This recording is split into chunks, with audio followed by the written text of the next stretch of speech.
Happy Monday, LinkedIn friends, and welcome to CI in 5. The purpose? To get your week started off on the good foot, guiding and empowering new CI professionals looking to find their way, and providing a spark to seasoned practitioners who have lost the love and feeling. The challenge? Your favorite lean thinkers sum up what continuous improvement means to them in 5 minutes or less, and in 5 words or less. Think of it kind of like a kata geek going on a speed date. I know, right? This is gonna be fun. Let's do this. Jamie Parker, welcome to CI in 5. So glad to have you here today. Thank you. I'm really glad to be here. Well, hey, if you don't know Jamie, why not? She is a continuous improvement expert. She's been around the block and she specializes in helping operations managers. And she's got a podcast that's out right now that you should check out. We'll give you more information on that and get you all her contact information here at the end. But of course, we're here today to do CI in 5. So Jamie, let's start with that. What is your CI in 5?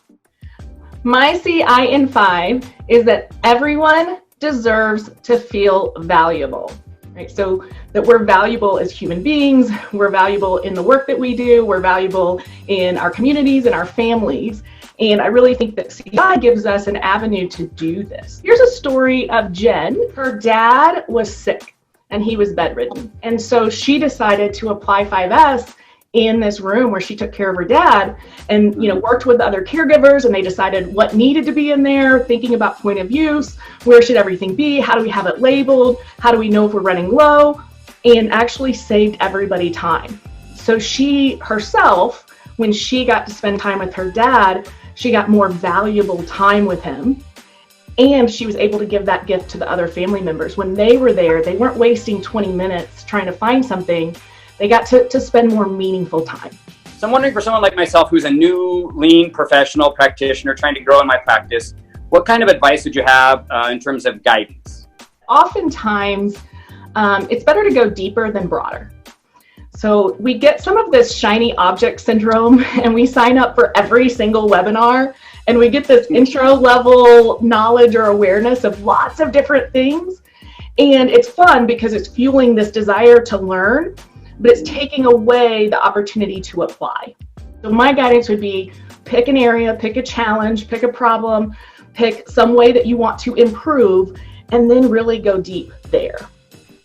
It's like the Cheesecake Factory, right? Like the Cheesecake Factory? So would you rather go to the Cheesecake Factory that has 172 things on their menu to get the best steak ever? Or would you rather go to the steakhouse that only sells and makes steaks to get the best steak ever? Well said.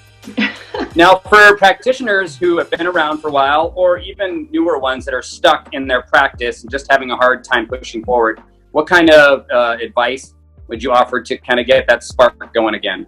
I think that it can be really helpful when we get stuck to take this look at not just our lean tools and systems, but what are the beliefs and behaviors that go along with it? If you're trying to get a different perspective, if you're stuck, maybe take some time and look into those beliefs and behaviors and go beyond that surface level. Not just what I say I want to believe, but deep down, what is it really? Because I may say, blame the process, not the person, and then deep down, I'm like, oh, but he never gets it right. Here's what I love most, and when I say love most, sometimes it's a love-hate thing.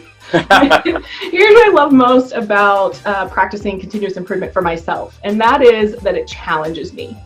This whole idea of iterating and failing forward is something that's really at the core of improvement.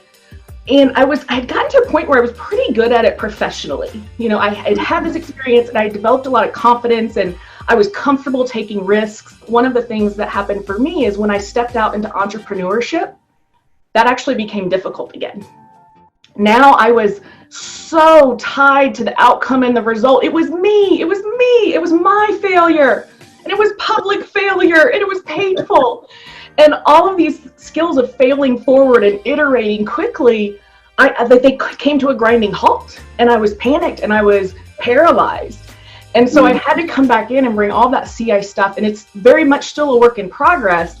And I think that's what's so great is even something that I thought I had mastered take it to a different situation and I'm back in the baby steps again. And so I just continue to be able to challenge and learn and grow. And so that's really what brings me joy in my individual practice.